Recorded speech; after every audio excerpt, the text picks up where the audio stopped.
এই মহিলার খেয়ে দেয়ে কাজ নাই। এই মহিলা যখন যা পারে তাই ভিডিও দেয়, যা খাচ্ছে, যা করছে সব কিছুর ভিডিও দেয়। আসসালামু আলাইকুম, কেমন আছেন সবাই? আশা করি সকলেই ভালো আছেন। আলহামদুলিল্লাহ, আমিও ভালো আছি।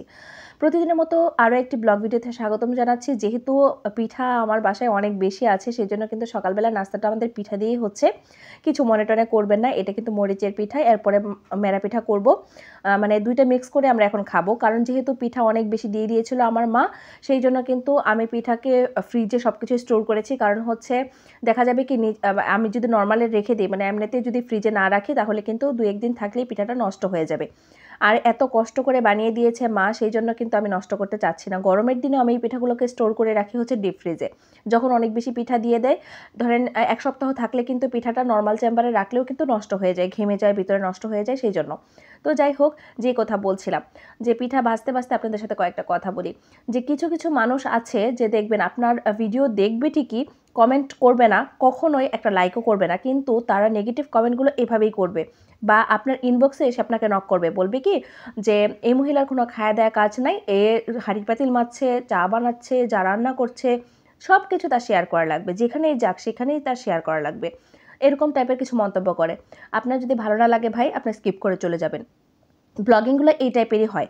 আর এই যে দেখতে পাচ্ছেন হাঁড়ি পাতিলগুলো, এগুলো হচ্ছে আমার হাজব্যান্ড সব জমিয়ে রেখেছিল। আপনাদের ভাইয়া, আমি যখন বাসায় ছিলাম না তখন শুধু সব জমিয়ে জমিয়ে তারপর শ্বশুরবাড়িতে গিয়েছে আমাকে আনার জন্য, যে আমি এসে এগুলো সব ক্লিন করেছি। কেমনটা লাগে বলেন তো? বাসায় যখন থাকি না, মানে আমি কি বলবো আপনাদেরকে, যে আমার বাসার সোফার উপরে যে কি পরিমাণ কাপড় চোপড় ছিল, ওর শুকনো কাপড় চোপড়, মানে এটা বলে শেষ করতে পারবো না। মানে ভিডিও করলেও হয়তো ক্যামেরাও লজ্জা পেত যে এই টাইপের জিনিসপত্র অগোছালো করে রেখেছে।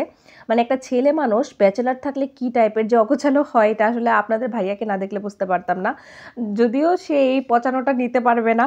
যাই হোক, তো তারপর সব কিছুই গুছাতে গুছাতে অনেক বেশি হ্যাসেল পোহাতে হচ্ছে। কারণ কোথাও যদি আপনি যান, 2 দিনের জন্য গেলেও না, দেখা যায় কি সব কিছু উলটপালট হয়ে যায়। আর ছেলেদের আন্ডারে যদি বাসাটা চলে যায়, তাহলে তো কথাই নেই।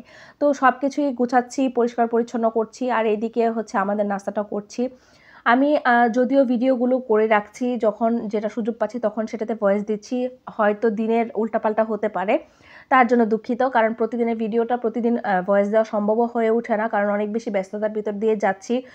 প্লাস হচ্ছে দেখা যাচ্ছে কি যে আমাদের লাইফস্টাইলটা একটু অন্যরকম। যেহেতু আমার হচ্ছে হেল্পিং হ্যান্ড নাই, সেজন্য কিন্তু আমাকে অনেক বেশি কষ্ট করে কাজ করতে হয়।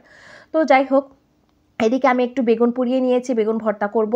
আর ওইদিকে হচ্ছে কবুতর ভিজিয়ে রেখেছি। কবুতরের রেসিপিটা পরবর্তী দিন ইনশাল্লাহ শেয়ার করব। কারণ এমনিতেই ভিডিও খুব বেশি লেন্দি হয়ে যায়, মানে 3-4 মিনিটের ভিডিও দিলেও আপনারা পুরোটা দেখেন না, সেই জন্য পুরোটা শেয়ার করলাম না। আজকে শুধু বেগুন ভর্তা পর্যন্ত সীমাবদ্ধ রাখলাম। পরবর্তী দিন ইনশাল্লাহ কবুতরের মাংসটা আমি শেয়ার করব। আর এর রেসিপিগুলো অবশ্যই আমার আছে। আর আমি বেগুন ভর্তাতে কিন্তু কখনোই পানি দিয়ে ধুয়ে ফেলি না। বেগুনটা পুড়িয়ে তারপর দেখেছেন আমি কিন্তু পরিষ্কার করে নিয়েছি হাত দিয়েই। কখনোই কিন্তু আমি এটা পানি দিয়ে ধুই না, কারণ হচ্ছে পানি দিয়ে ধুইলে না অনেক বেশি পানি ওঠে। তো ছোট ছোট করে কেটে নিয়েছি। আর এই যে আমার গাছের কাঁচামরিচগুলো ভেজে নিয়েছি। আর এই যে ধনিয়া পাতাগুলো দেখতে পাচ্ছেন, এগুলো আমার গাছের ধনিয়া পাতা। যারা আমার আগের ভিডিওগুলো দেখেছেন তারা হয়তো জানেন, আমার বারান্দায় হচ্ছে ধনিয়া পাতার বীজ বপন করেছিলাম, সেগুলো থেকে চারা হয়েছিল। সেই ধনিয়া পাতাগুলোই আসলে ব্যবহার করলাম এখানে বেগুন ভর্তায়। আজকে আমি ঘি ব্যবহার করছি না, কারণ আপনাদের ভাইয়ের অনেক বেশি রিচ ফুড খাওয়া হয়ে গিয়েছে। বেড়াতে গেলে তো এরকমই হয়। তো আজকের মতো এই পর্যন্ত। আল্লাহ।